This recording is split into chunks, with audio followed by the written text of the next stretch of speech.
মামা এটা আমার জন্য কি রান্না করেছো? Fried rice. Fried rice, wow. আর বিরিয়ানি চাপিয়ে দিয়েছি। বিরিয়ানিটা চাপানো হয়ে গেছে, আচ্ছা আমি খেয়ে নিই। বিরিয়ানি খেতে কেমন লাগে তোমার? আমার তো ফেভারিট। তো আমার বন্ধুরা বলো, মানে কে কে আমার মতো এত লাকি? দেখো আমার মেয়ে আমার জন্য খাবার বানিয়ে এনে দিচ্ছে।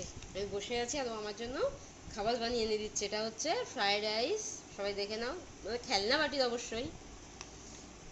আর এটা হচ্ছে ফুলকো লুচি। দারুণ, আমি তো খুব মজা করে খাচ্ছি।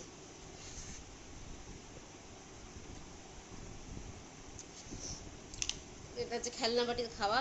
ও ভালো, দারুণ দারুণ দারুণ দারুণ রান্না করতে পারে। তুমি আমার দিননিকে বুঝেছেন? খেতে এসেছো আর দিননিকে রান্না করছো। ও আচ্ছা, ঠিক আছে, তো যাও বিরিয়ানিটা রান্না করো।